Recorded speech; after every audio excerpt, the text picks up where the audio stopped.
Houston, and 95.3 FM, KG37GS, Pasadena.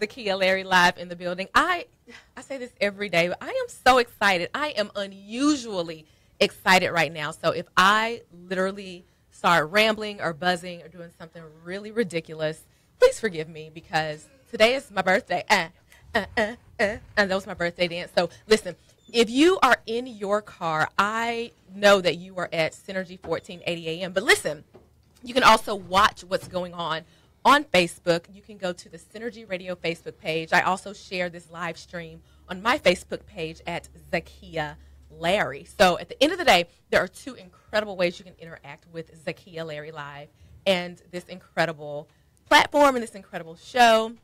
And so definitely make sure that if you are watching online and you got to hop in your car, don't be looking at a screen and driving. I mean, because I don't want to be the cause of any Monday morning drama. We're here to elevate your week.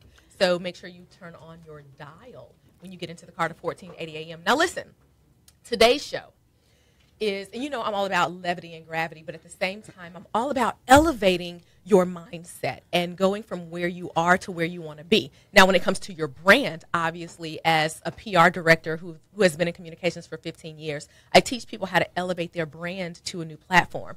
And I discovered that you can use those exact same techniques to elevate your personal standing, to elevate your mental state, exact same techniques. It's all about elevation. And so with that being said, today's show is all about digging deep, uncovering the core, and then elevating to a new standard, a new place of understanding, especially when it comes to mindset in the midst of the absolutely incredibly difficult. And you'll understand what that means in just a second. So today's topic, oh my gosh, I'm so excited.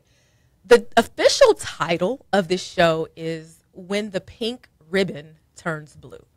So it's October, and we know it's Breast Cancer Awareness Month, and we know all of the advocacy and support that goes on around Breast Cancer Awareness Month. At the end of the day, outside of campaigns, there are people. There are people involved in this everyday fight, not just to live, but also to find a cure, and also to maintain their families, and also to maintain their jobs, and also, so, you know, it's much more than a campaign. There are real human lives that are still being lived in the midst of dealing with breast cancer. And so, why when the pink ribbon turns blue? Is it blue in terms of sadness? No, not at all. I think what's so compelling about today is we're talking about breast cancer awareness. We are going to talk to one of the most incredible women I know, Rhonda Nick Jones, who is a breast cancer survivor and advocate. So, hey there, Rhonda. Hey, how's it Hey, going? well, Nick, I like to call her Nick. So we're going to call her Nick because we're family. Okay. So before we get to Nick, I'm letting you know that we're going to talk to her about her breast cancer journey. You're going to learn some things that are absolutely flooring, but you're also going to be able to glean some things that will help you if you're dealing with anything chronic, mentally, emotionally, obviously physically. And then to the blue part about this pink ribbon turning blue. This is another piece that gives me chills. Later on in the show, we are going to talk to Mr. Joel Hughes, a man who was recently diagnosed with breast cancer. We're going to talk about his journey, how he's overcoming, maintaining his family and sanity. And what's so interesting, the parallel here is Nick is an absolute amazing woman. She's a survivor. And later in the show, Joel Hughes is a fighter. Right, Joel is in the middle of his. He just got diagnosed, and then you'll hear about the survival story of Nick, who's here in the studio with us today. So I'm just so excited because at the end of the day, I thought, wow, today is my birthday. Let's talk about new seasons, new outlooks, new living. And obviously with Breast Cancer Awareness Month, what better time to talk about going into your own new year? And listen, we don't have to wait until January 1st to start your new year. For me, I calculate my new year at the turn of a birthday. You can start your brand new year today. If there's anything that's been holding you back or anything that you've been hesitant to engage in because of fear, today is going to help you unlock that door that you can walk through and live a more fulfilling life. Not from a rah, rah, rah, this boom, bye perspective, but from the perspective of life is happening every day and there is no time to waste. So if you love somebody, tell them. If you miss somebody, tell them. If you don't like somebody, maybe don't tell them, but like just stop talking to them. Because listen, life is precious, and start your new year in authenticity and grace and joy, right? So I'm so excited. So, hey, Rhonda, Nick Jones. Hey, Miss Zakiya Larry. Good morning. How are you? I am doing so well. I'm so happy to be here. Thank you so much for having me today. It's my absolute pleasure. And Nick, if you don't mind, I want you to hang out with me because we're about to do my favorite segment. It's super short, but it is called Wait, What? So the whole point about Wait, What is, we just kind of briefly bring up some things that have happened the past week that made you say, wait, what? Wait, what? Okay. Right. So you feel it. You feel it. I know you feel it. Yes. And so the thing is, typically it's something funny or hilarious. And I like to talk about things that are in line with the show topic. But I've been seeing something, and if you are watching on Facebook, you'll be able to pull this up. But listen, I've been seeing something over the past couple of days that made me say, wait, what? Have you heard about the controversy with the Dove ad, the Unilever brand Dove? So there was this meme. It was actually a quick commercial that was posted on social media. It was maybe a GIF, maybe 3 to 6 seconds long. And it showed 3 different women removing T-shirts in the color of their skin tones. And as each woman began to remove this T-shirt, the race of the woman after her changed. And so one of the screenshots that was captured was a black woman starting to remove her T-shirt, and then when she did, underneath was a white woman. And so there is an uproar about the Unilever brand and about Dove because this harkens itself to historical implications that black skin is dirty, and that by removing or using this soap, you'll then become so incredibly pure, or in this case, because of the historical implications, white. No, but here's the thing. I understand the historic implications, and when I saw that meme being circulated, when I saw that picture, I immediately said, wait, what? How on earth is this okay? How on earth did this pass through multi-levels of reviews when it comes to marketing and PR and the teams that approve this, obviously having been in the industry for years? And I was absolutely mortified. I'm sure. Absolutely mortified. I definitely, that was a wait, what for me. But here's the thing that I would like to add from a perspective standpoint, Nick. I was able to find the full commercial, the full 3-4 seconds.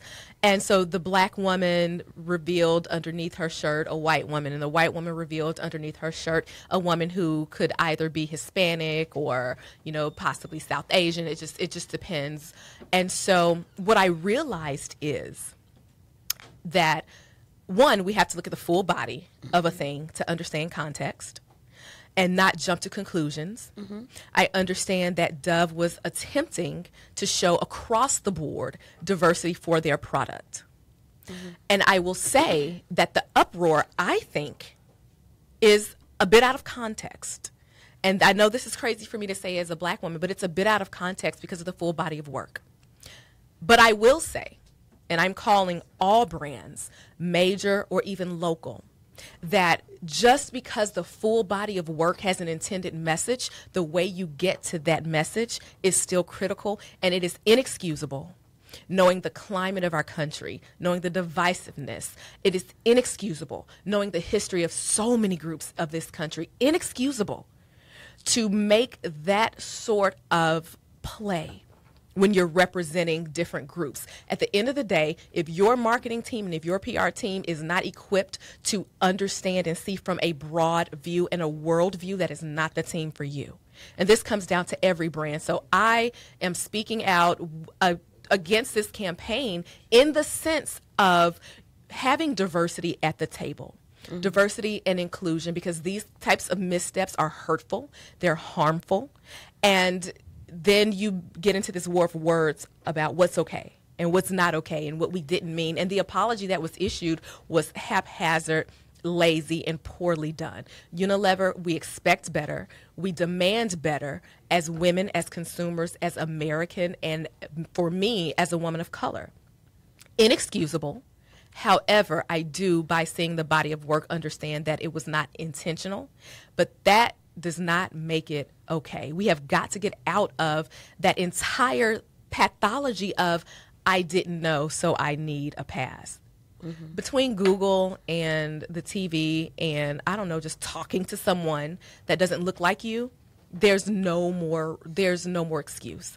There's no more way to say, I just didn't know. Not knowing is never an excuse. And that's something my parents taught me. Even growing up, I'd say, well, I didn't know. It's not an excuse. You should have found out. Mm-hmm. Right? So tell me what you think. You can weigh in with this conversation, and that's definitely my wait what. I'm going to ask Nick if she had a wait what from this past year, from this past week. But that's been my wait what. Wait, what? Let me think about that. Yeah, not a problem. As a matter of fact, if you are out here and you have a wait what, you can call and talk to myself and Nick at 832-230-5592. Call us, 832-230-5592, so we can hear your superstar voice on air and hear about your wait what. What kind of shook you up and disturbed you this past week? Or what made you laugh? What was so crazy that you said, wait, what? So you can definitely call and talk to us about that. And then we want you to talk to us about when the pink ribbon turns blue. We want to talk about your mental survival and resilience stories, and even if you have a physical thing that you're overcoming, that's huge too. So definitely, and if you're on social media, use hashtag ZLLive so that we can track your comments and talk back to you, and yeah, turn up. So I'm excited. So Nick, you got to wait what yet, or should I just get in your business? You might want to just get in my business. Oh, thank you. That's my favorite thing to do. Wait, what?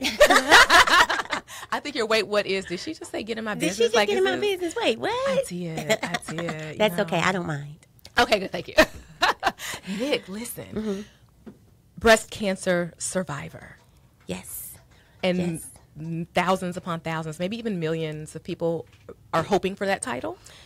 Yeah. And maybe even have it. Yeah, yeah. And, you know, honestly, I believe, and this is just where I believe it, this is how I believe it, from your first day of diagnosis, every day that you are alive thereafter, you are a survivor.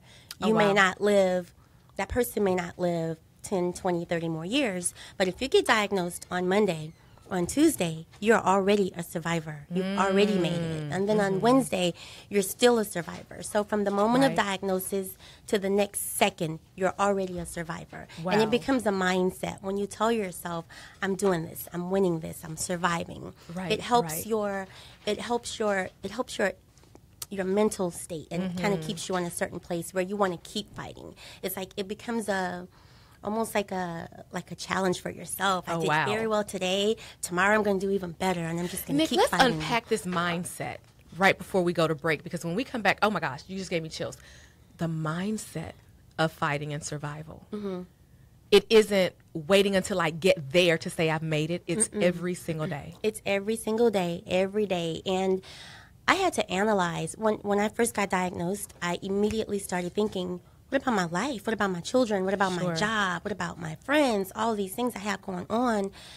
And then I said, I got to do something. I can't just sit on this information. I got to do something. I have to keep living my life. So there was that moment of pause where I said, oh, no, I'm not going to make it. I'm going to die. I'm going to be sick. Oh, no. But then reality checked in and said, people long before you have survived this, people after you will survive it. Why can't you? Wow. And so I said, medicine is there. So much research has been done, so many opportunities to help me get through this.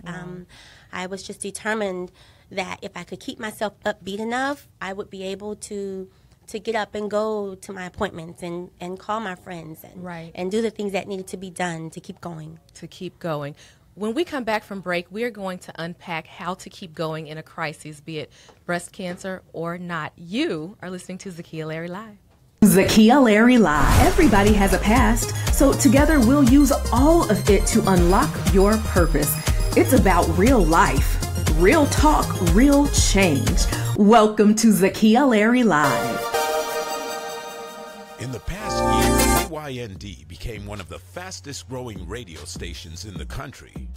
Well, we've outgrown our old home, and we're ready to take it to the next level. We are now Synergy Radio. More power. All day, all night. Wait, what? Synergy Radio 1480, powered 24/7. Can I tell you how excited we are?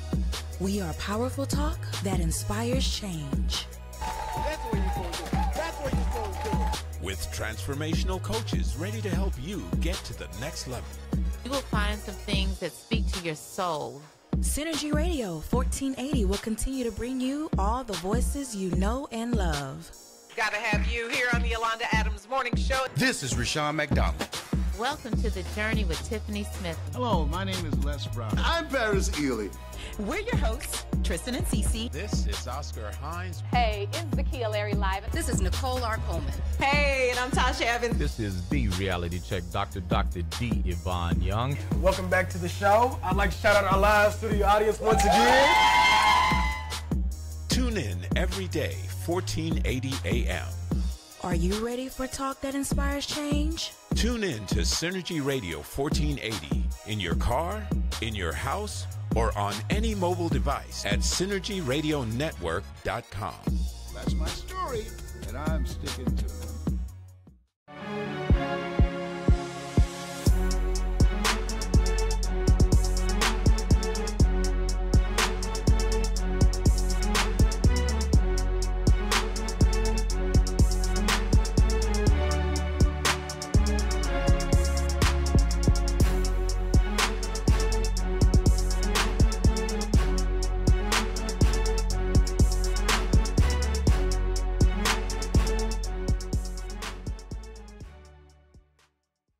This is Jolanda Jones from I'ma Tell It.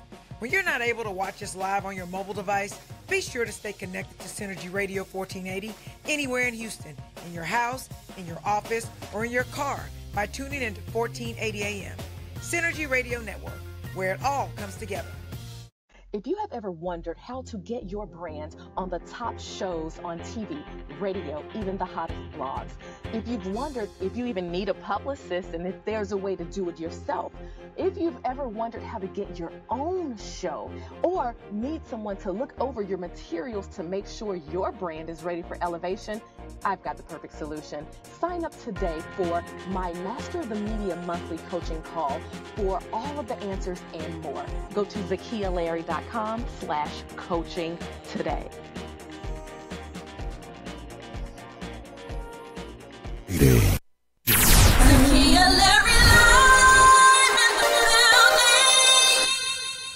Hey, welcome back to Zakiya Larry Live. If you are on Facebook, on the Synergy Radio Network page, or if you are on my page, Zakiya Larry, thank you. Use hashtag ZLLive to talk to myself and breast cancer survivor Rhonda Nick Jones. If you got to run and get food and pick up your kids, get in the car and turn it on to 1480 a.m. so we can continue this conversation. If you need to talk to us, if you want to talk to us, if you don't, you just want to call, 832-230-5592. Now, Nick gave us incredible perspective about keeping a mindset, and she's going to walk us through what it was like when she was first diagnosed with breast cancer. But before we get to that, we have a caller on the line who wants to weigh in with his weight. What? Good morning.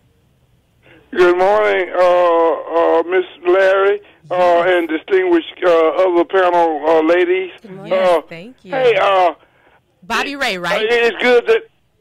I'm sorry? Give me your name again. It's Bobby Ray, right? Oh, this is Bobby Ray. Hey, yep. Bobby Ray. What's your weight, what? I was sitting there, the commercial came on, and, normally you walk out of the room when the commercial comes on, and I think it was the one where there are two seemingly elderly people are sitting, and the little girl runs out and says, Grandpa, you know. And when you look, you say, wait a minute, what is a little black girl, you know,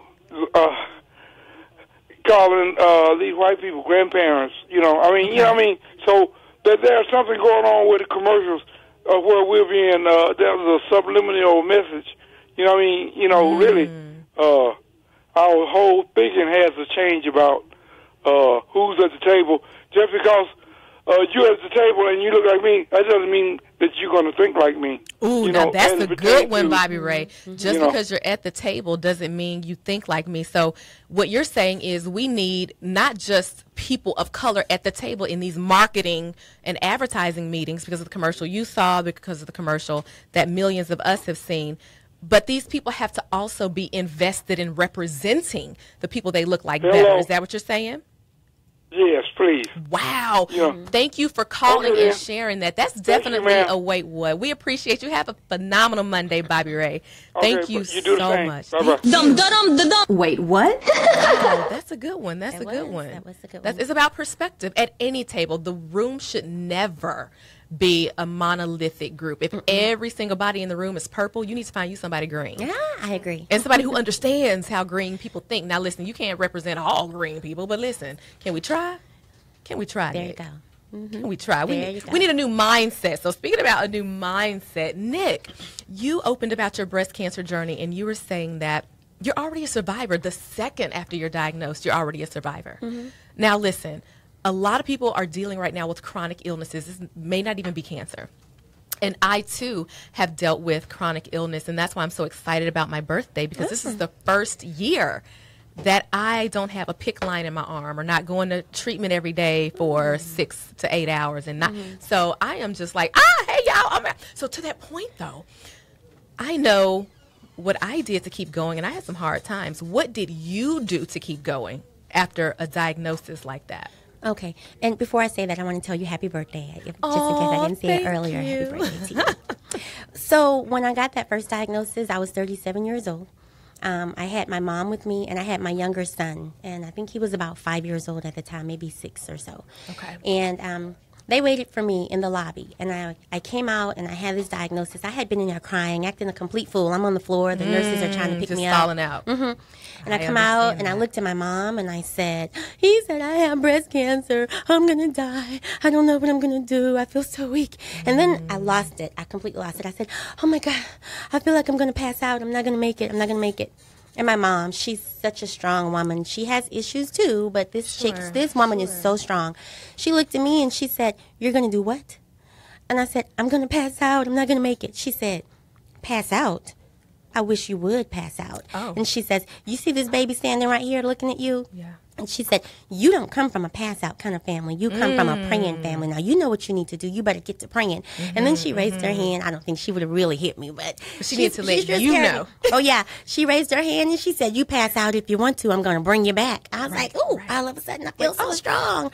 So my aunts called, my friends called, everybody came. My circle of support showed up. We started praying. We came up with a game plan, and we went in. We went in hard. The doctor said, Rhonda, you're going to need chemo, you're going to need radiation, we're going to do this, we're going to do that. I was like, okay, whatever we have to do is what we have to do, because I will survive beyond today. Right. I have children, I have a whole life, and I will survive. And I'm not going to just live. Yes. I'm going to thrive. It's going to be good. So whatever I have to do in this moment to get through is what I have to do. So between a lot of faith, I have a very strong faith. I believe that by the grace of God, I made it through this as well.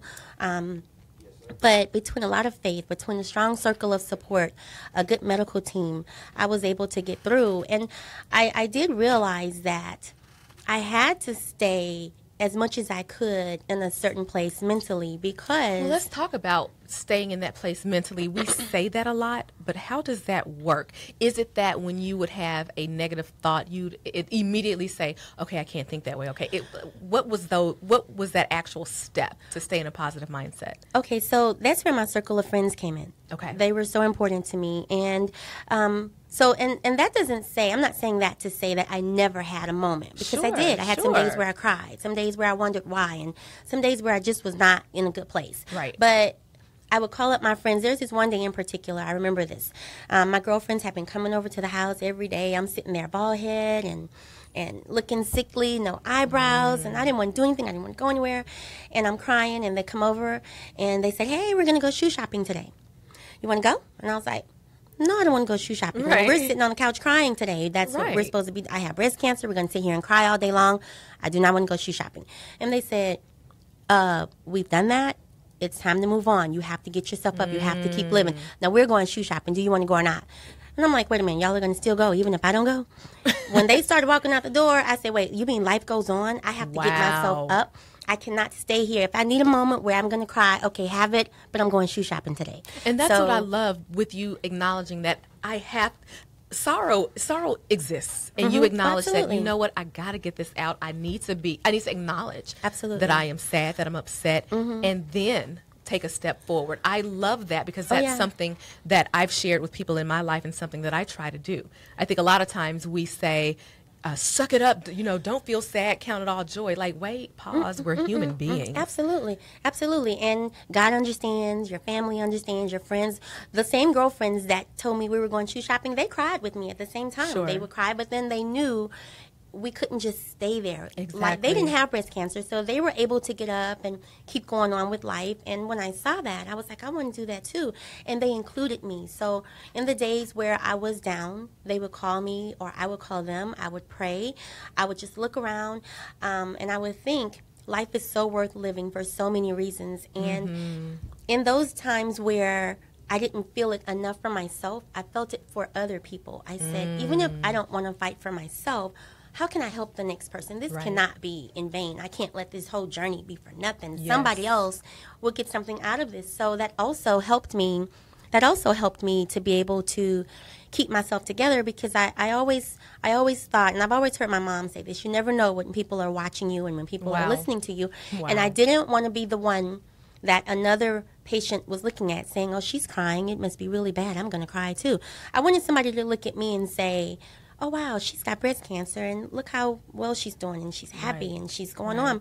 I can do that, too. I wanted to be that hope for somebody. So whenever I felt myself going down, not just for me, but for so many other people and other reasons, I thought, I got to get up. I have to keep going. I got to do something. And I said, I'm just one little person, but if one person does one thing, then it helps one person, and then another person does one thing, and it helps a person. And if everybody, absolutely, and if everybody would just do one thing, then everybody would get some help. It would be so much support available, and so many people can be touched by that. So, whenever I got in one of those slumps, I would look at my kids. I would look at my life. I would think about my job. What I'm hearing when you said you looked at your kids, you looked at your life, but then you used the word reasons a couple of times.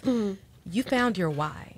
And that's one of the things on a brand and PR side, I find an organization or a personality's why, and then we build the path forward for them to get greater visibility. But remember, I said it's the same technique in everyday life. And I think that what you're just illustrating is just that even personally, we have to find our why. What makes you tick? What's the reason for your doing what you do? Because ultimately that drives action and it keeps you going. Absolutely. I love that you illustrated that. Absolutely. I love that. And it took us to a whole nother level. And when I say us, I mean my circle. We all got together, my friends, my family, and we started a group, Pink Wings 360. It's a support group, and we are a 501c3. We try to support people dealing with breast cancer, either directly or indirectly. And so it gave us something even bigger to fight for, more than just me. Now we have a whole group of people that we're trying to help. So I just thought, I said, Lord, if I had to go through this, give me something to use it with and for, somebody to share it with that I can help with this thing. And when we come back from break, we're going to touch on that, and then we're going to give the blue side of this pink ribbon with Joel Hughes. You're listening to Zakiya Larry Live. Yay. Wow. Hey, go refresh your coffee or send that quick email and come right back. There's more coming up next on Zakiya Larry Live. KLVL.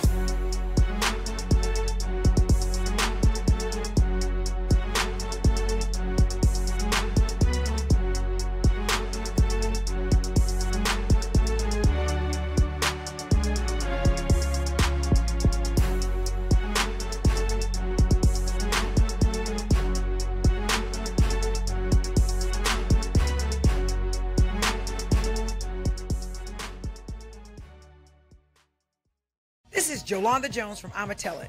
When you're not able to watch us live on your mobile device, be sure to stay connected to Synergy Radio 1480 anywhere in Houston, in your house, in your office, or in your car by tuning into 1480 AM.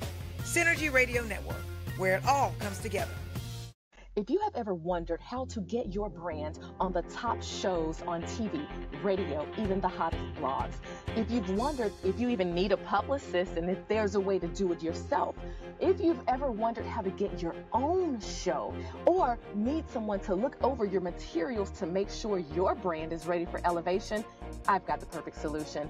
Sign up today for my Master of the Media monthly coaching call for all of the answers and more. Go to ZakiyaLarry.com/coaching today.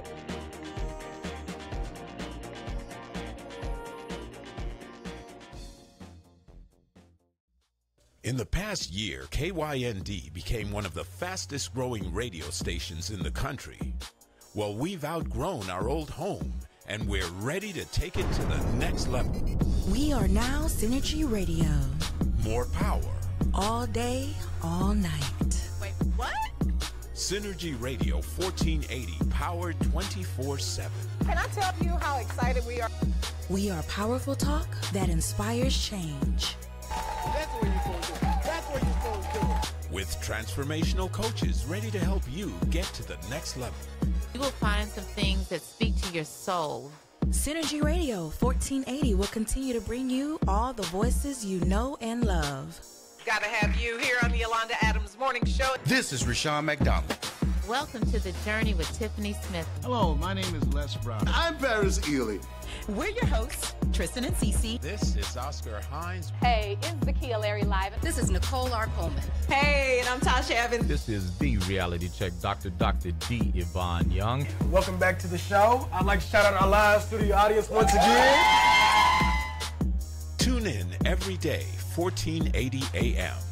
Are you ready for talk that inspires change? Tune in to Synergy Radio 1480 in your car, in your house, or on any mobile device at synergyradionetwork.com. KYND 1520 AM. Zakiya Larry live in the building. What's his question? Hey, welcome back to Zakiya Larry Live. We are talking When the Pink Ribbon Turns Blue, breast cancer survivor stories from a woman and a man's perspective. And before we talk to Nick Jones, Jones, and bring in Joel Hughes, a man who recently received a diagnosis of breast cancer, we have Cecil on the line who has a comment about breast cancer. Good morning, Cecil. Good morning. You know, my wife is a breast cancer survivor. Wow. And when she, well, let me put it this way. I'm a prostate cancer survivor, right? Okay. And prostate cancer run on my daddy's side of the family like 100%. My daddy, all his brothers, my granddaddy, his uncle, all of them gone on now. Okay. They'd be 100 if they'd still be living. But my point is, my oldest brother, he and I got diagnosed with prostate cancer at the same time. And he, for all practical purposes, prostate cancer didn't kill him. He worried himself at the grave. You understand what I'm saying? That's it. That mindset, right, Cecil?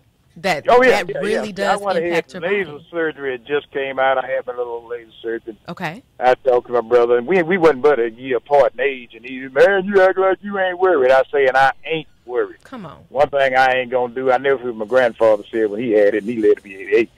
He said, "I ain't gonna worry myself to death." I ain't gonna worry myself to death. That's good. Yeah. My brother worried himself to death at 59 years of age. At that time, I was 58. Wow. And a lot of times, the cancer don't kill you, but the stress you give yourself, all worried, the only thing on your mind, not living your life and all this kind of stuff is you can take yourself out. Wow. Cecil, By thank you for sharing that. So, amazing call in. So what Cecil is sharing with us is mindset. That's so powerful. Cecil, please make sure that you are hanging in here with us because we will keep referencing back to you, sir. That was powerful. Nick, what do you think about what Cecil was saying? People can worry. Well, I like how he put it. You know what? I'm not going to tell you what people can do. I'm going to tell you what Cecil said he ain't going to do. Cecil said, I ain't going to worry myself to death. Right, and I wholeheartedly agree with that. One thing I know when your mind thinks bad, then that's what your body responds to. Exactly. So if your brain says, I'm worried, then it tells your heart, hey, I'm worried. So Your the heart speeds doesn't work up, right. and then it tells your kidney, hey, kidney, I'm worried today. So then the kidney kind of shuts down, and it tells your bladder, I'm not feeling good. Nick, so it's a domino effect throughout your whole body. And here's the thing. What if you get knocked down and you're overcoming worry and you get knocked down again? You know something about that. Oh, yeah. Tell us about that. So that first one was when I was 37 years old. The second one came in 2014 when I was 42 years old. And that was the one that was the biggest reality check for me, because the first one said, yeah, you have it. You'll get through it. The second one said, wait a minute, now this stuff is real. It came back again.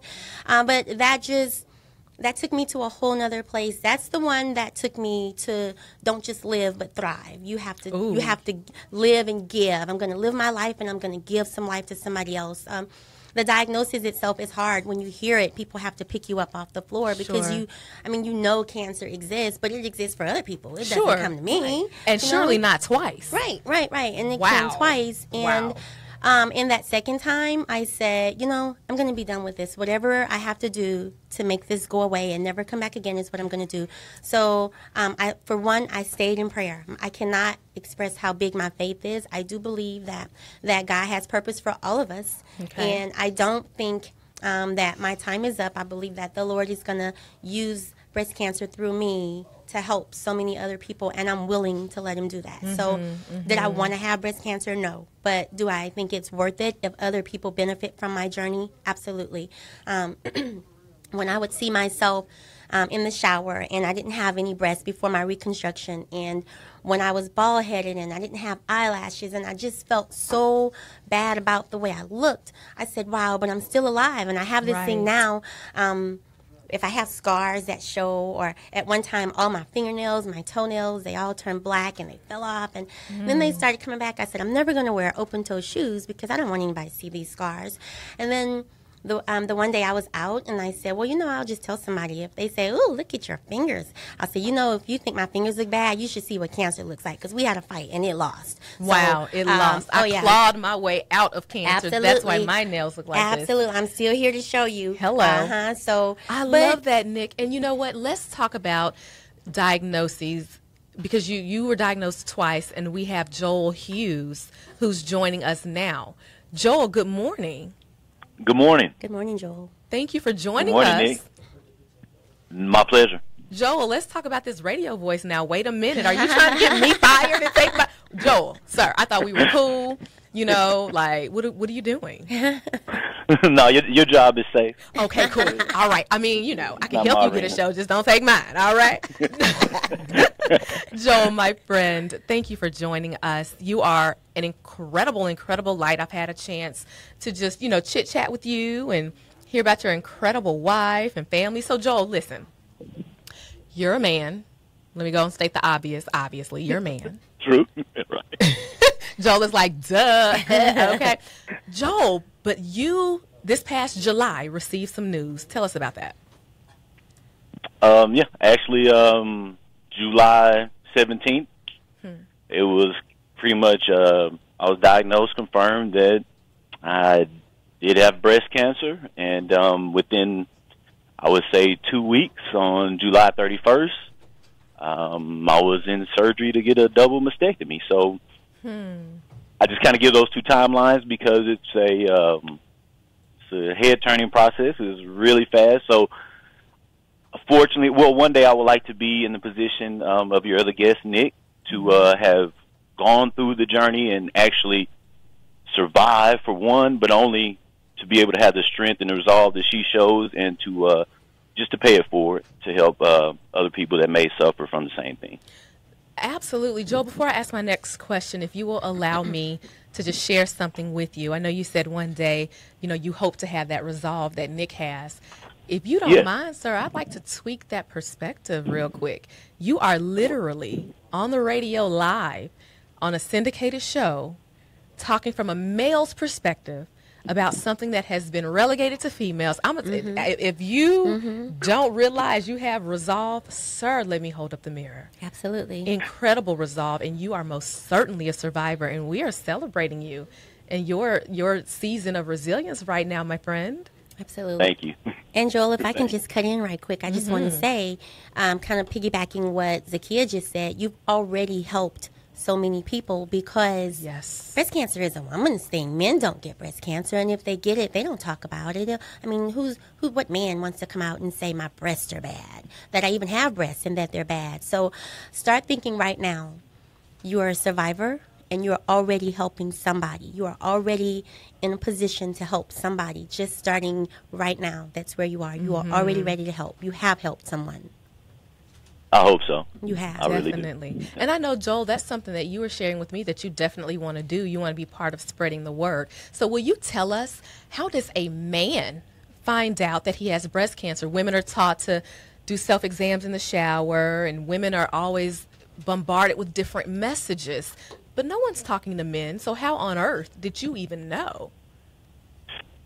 Well, that is, I mean, what you're saying is, I mean, spot on. So, of course, I'm being married, wife, daughter. I've been aware of the, breast cancer and all the things there. But really, for me, it started back. I have a niece, my baby niece, Gabrielle Stewart, who is a cancer survivor, and her story, along with my stepfather Paul Baskerville and other Uncle Bill Morgan, their stories have been more of real fights, so to speak. And I've stood in that fight, but I never was really in the arena like I am now. So for me, I was not doing any, exams or checking myself or anything like that. It just really, the Most High spoke, and I just listened. It just happened like that, because I really can't pinpoint to you, hey, this day I was, I'm not doing any breast exams or anything like that. So it Joel, happened. when we come back from break, we're going to get the rest of this story, because this is definitely a cliffhanger. We're going to talk to Joel when we come back about how he found out he has breast cancer and how he's thriving as a man. It's Zakiya Larry Live. Are we on air? Hey, it's Zakiya Larry, and you're listening to Zakiya Larry Live on KYND 1520 AM. What's your name, please? It's Zakiya Larry. That's right, we said it, and we're proud of it. I can't. Saltgrass Steakhouse presents the Sports Flash on 1480 Synergy Radio Network. On the top shows on TV, radio, even the hottest blogs. If you've wondered if you even need a publicist and if there's a way to do it yourself, if you've ever wondered how to get your own show or need someone to look over your materials to make sure your brand is ready for elevation, I've got the perfect solution. Sign up today for my Master of the Media monthly coaching call for all of the answers and more. Go to ZakiyaLarry.com/coaching today.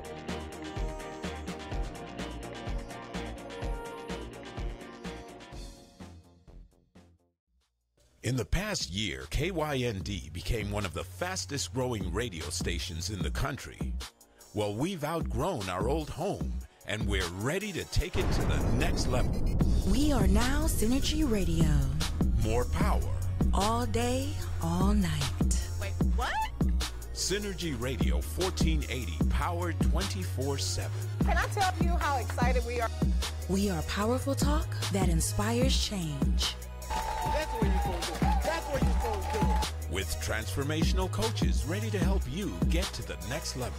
You will find some things that speak to your soul. Synergy Radio 1480 will continue to bring you all the voices you know and love.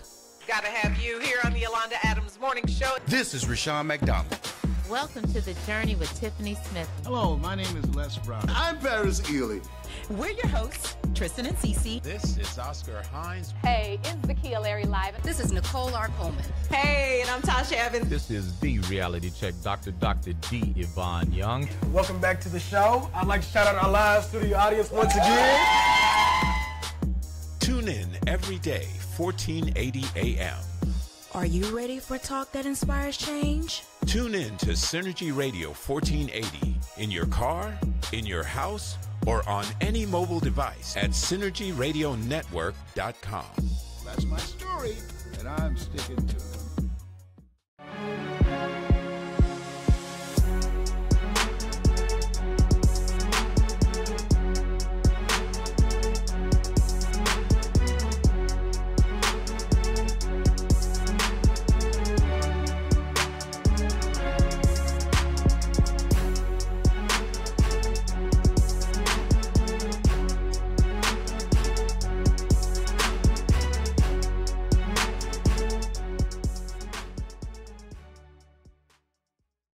is Jolanda Jones from I'ma Tell It.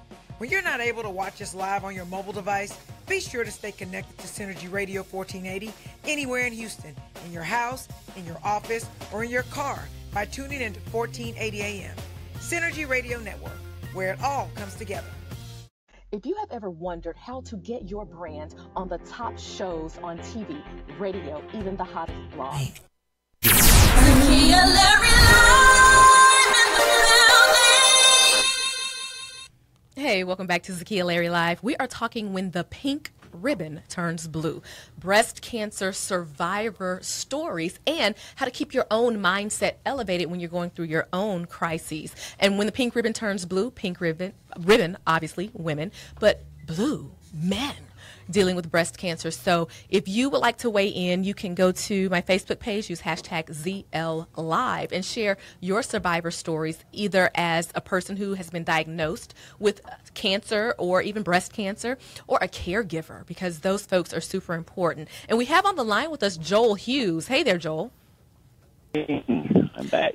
Yes, you are back, my friend. Now, Joel, you were sharing with us that there are women in your family who've experienced breast cancer, so you kind of knew the drill when it came to them, but there was no template for you. So you were sharing that you didn't necessarily really know. Now, did you find a lump, and what was that process like getting to the doctor? Okay. That's exactly what happened. I did find a lump in my right breast. Was it a shower exam like they teach all the girls to do, or? No, actually, it was not a shower exam, and quite frankly, it wasn't an exam at all. It just kind of happened. I may have been doing some landscaping in my yard, and, may have thought I had, got bit by something or whatever. Just kind of, on the first onset, I didn't pay it a whole lot of attention. Gotcha. But fortunately, I had a blood work at my primary physician coming up, an annual physical. And at that time, I just told my wife, when I go in, I'll have them take a look at it and just see. And at that point, it was really just kind of trying to stay positive and say it's not really no big deal. It's probably nothing, just a mass or whatever. Right. And that's where it kind of all started from there. Because I'm sure as a man, even with feeling that lump, I mean, it doesn't cross your mind that that's breast cancer. Because like you say, you do yard work, maybe you got bitten by something, maybe, Exactly. some kind of fiber. Was that how you were thinking at first? That's 100% how I was thinking. Gotcha. Take us to that moment when the doctor said, "Sir, you have breast cancer." What did that feel like? Actually, when I received the phone call and got that news, it was tough. It's just not a joke. You don't really know what to think, what to expect, or how to function. And so within that, finding out, it is completely 100%, female dominated. So for men, quite frankly, they had not a real direction for me or a set of steps in a sense that they provide for women. So when I first found out, it was hard to deal with. Like you said, you have your dark places that you kind of go to, but it just really was about the support that I received from my family and friends that actually kind of turned me around from there really quick, and I try to be an optimist in all situations. Oh, Joel, that's powerful. Let's talk about that support, because Nick has mentioned support quite a bit. What does support look like? And I know our audience needs to hear this, because there may be some of us who have people in our lives that have been diagnosed with something critical, and you don't know what to say, what to do. Should I call? I'm not going to call. They need to be resting. And then you just grow further apart. What does support look like? How do people support you throughout the journey that you have? My support stemmed initially with family. I mean, we have a pretty close, tight-knit family. So from family and friends on, I receive support. In your question, though, should you call someone, or how do you, approach someone that's been, diagnosed with cancer? That's really for the individual, that's going through it. I can speak for myself, though. Sure. I welcome that. I appreciate it. I'm a bit of a little bit of a clown, little jokester a little bit. So I just try to take it all in stride. But with that, with my family and my friends and my brothers and everything, they're probably just as crazy as I am. So that really is what cutting up to keep the yeah, but a little bit, little Joel, bit. it sounds like but, that might be like family. You might be my cousin. Joel, when you say support, does that mean people will call you? Do they bring food by for you and your family? Do they take you to the doctor? Do they just send you text messages with foolery to make you laugh? What does that look like? What does support look like for you? It actually covers all those bases, but really for me mostly is just the contact and just knowing that someone is there in your corner with you, because there are going to be times where you may not want to get up out of the corner for that next round of fighting, but if you have someone behind you, someone there with you, then they'll help you up and they'll help you push on until you do recover the strength and the mindset, as you stated earlier, to keep fighting. So my support has been everything to me. Yes. And Joel, completely. Do you have a word of advice that you would give to men about their health and about breast cancer? What's some things you can leave with some men who are listening? In general, the biggest thing for me when I found out is that, early detection, period. Okay. Early detection is the key. So if you know that you're not feeling right or something's out of whack, I would encourage you not to just blow it off and say, I'll take care of that another time, or it'll pass, it'll be okay, because you really never know, what's going on. And I just like to say that for me, your body is going to be the most honest being that you know. It's not going to lie to you. So if you know something's wrong, go get it checked out. Go get it looked at. Get on the road to recover. Amazing. And Joel, what I love is that you were saying sometimes you do want to kind of stay in a corner and your support team will pull you out. And I love that you are sharing with men, get yourselves checked. We don't have to be superheroes. Yes. Right? Yes. Get So, yourself Joel, checked. Go ahead. Yeah. Oh, no, I just can't reiterate that enough. There's just millions of men out here that may be going through this. To me, it's if it is, it's a silent majority, because you just don't see it. You don't, when you go to chemo treatment, you're not going to see, any men in there for breast cancer. When you read the pamphlets in the doctor's office, it's not going to say men do this or men look for that. It is, pretty focused which is understandable because women suffer at a far higher rate than we do, but we are still here. So that's what I would say. I would just say, stay on top of your health and yourself, and don't be afraid. Gotcha. And Joel, I know you like to cut up a little bit, as I do. So here's my question. Do we need to start a petition to call it chest cancer? Like, do we need a whole, I just feel like if we have breast cancer, can we do chest cancer, Joel? That way y'all can get your pamphlets and waiting rooms with leather chairs and ESPN. Is that a thing? Can we work on that?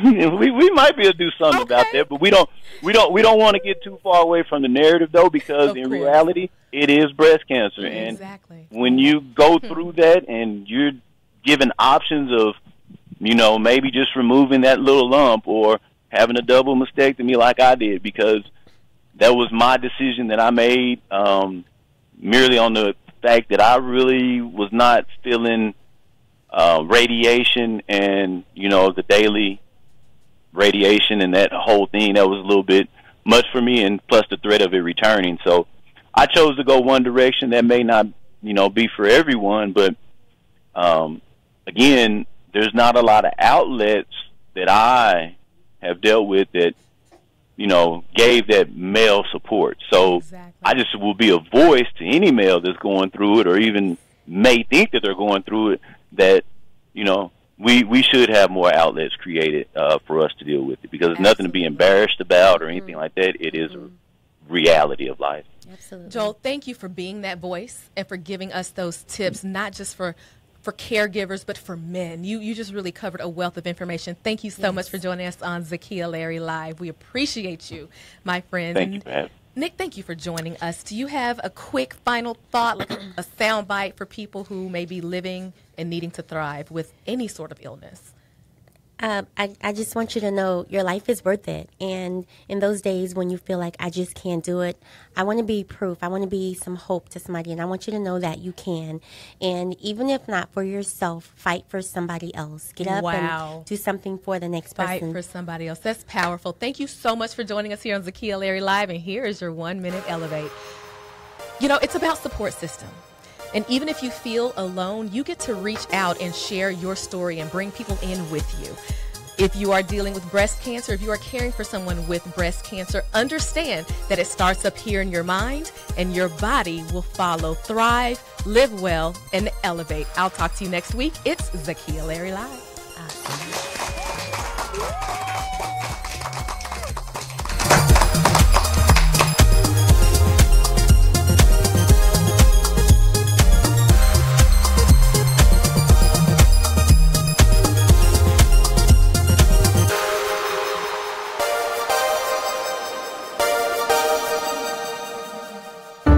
The views and opinions expressed on KL